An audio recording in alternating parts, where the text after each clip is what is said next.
morning. Rise and shine. Hi, Michael here. Many times I've been asked who the pictures are of. Your guess is as good as mine then.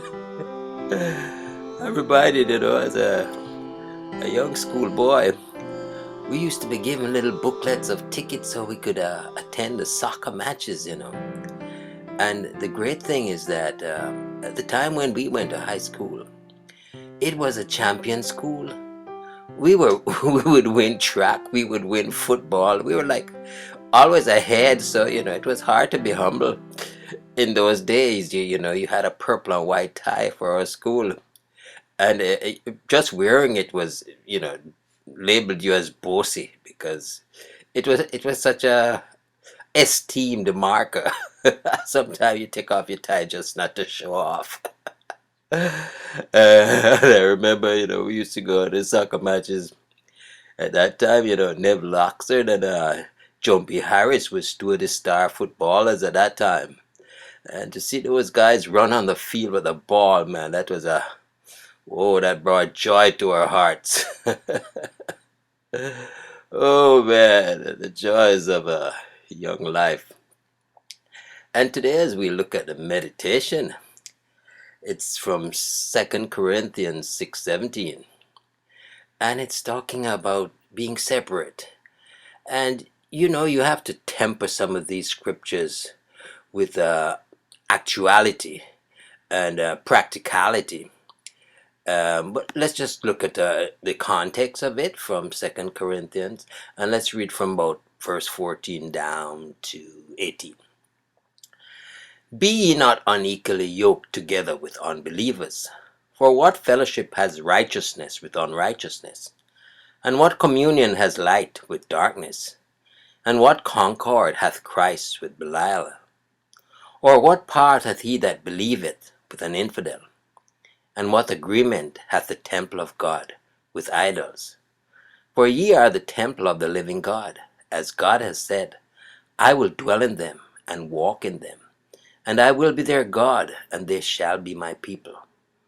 Wherefore come out from among them, and be ye separate, saith the Lord, and touch not the unclean thing, and I will receive you, and you will be a father, and will be a father unto you, and ye shall be my sons and daughter, saith the Lord Almighty.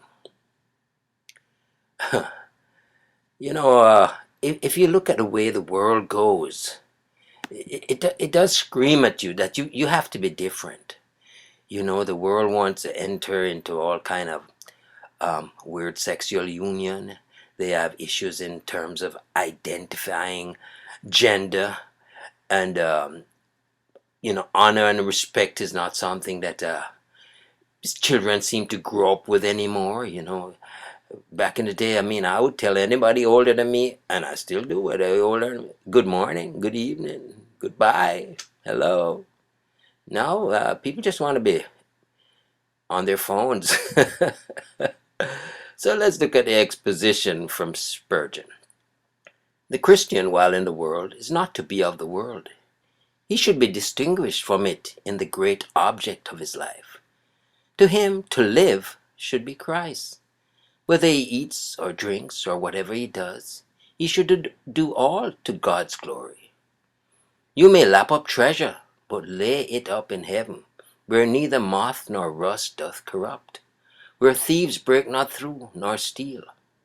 You may strive to be rich, but be it your ambition to be rich in faith and good works.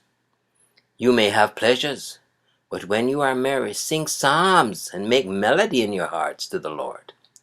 In your spirit as well as in your aim, you should differ from the world, waiting humbly before God, always conscious of his presence, delighting in communion with him, and seeking to know his will.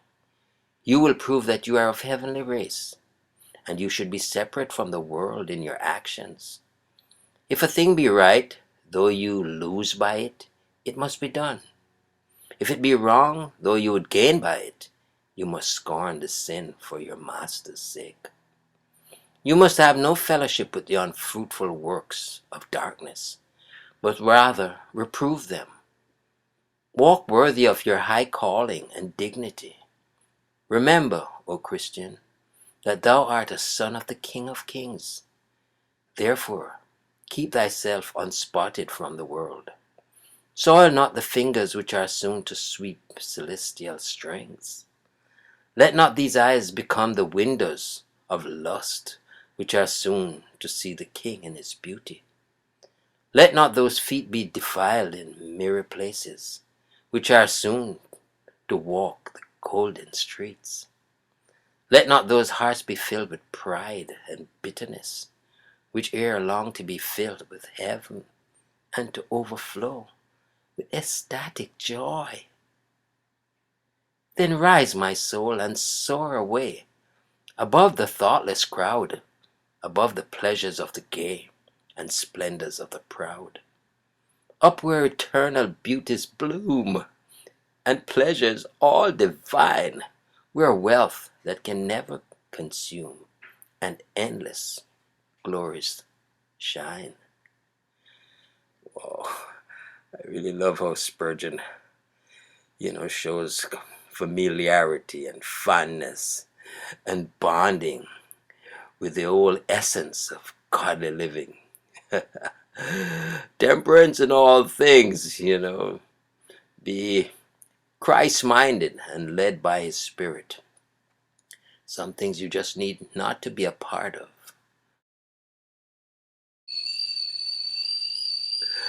Okay, Michael here then, declaring Jesus is Lord and saying, have a most beautiful and blessed day.